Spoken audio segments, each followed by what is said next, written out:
Pour la première fois de ma vie, je me trouvais dans une situation sans issue. En tout cas, s'il y en avait une, elle n'était pas devant moi. Devant moi, c'était la caisse.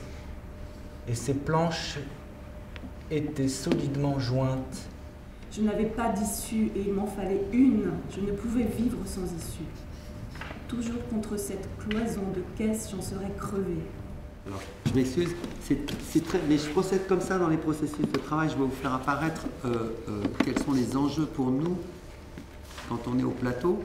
C'est aussi de se cogner les réalités de ce que vous rencontrez dans la vie, puisqu'on a parlé de la liberté d'expression.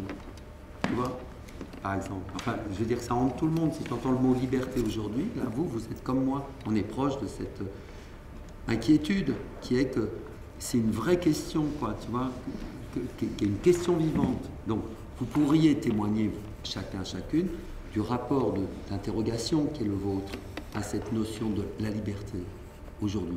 Moi, je vous parle de comment je rencontre une grande difficulté de trouver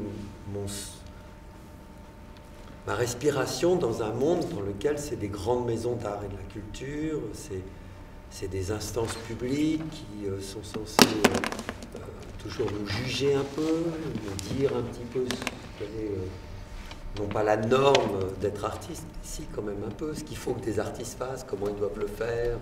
Donc moi aussi je suis confronté sous des apparences de liberté extrême à des contraintes qui font que je peux céder sur pas mal de paramètres pour m'accoutumer à une exigence qu'on va appeler celle de l'opinion publique, ou la doxa, ou bien le marché, ou bien l'instance politique. Vous voyez ce que je sais dire, que vous vous confrontez à d'autres instances, elles sont incarnées ou pas incarnées.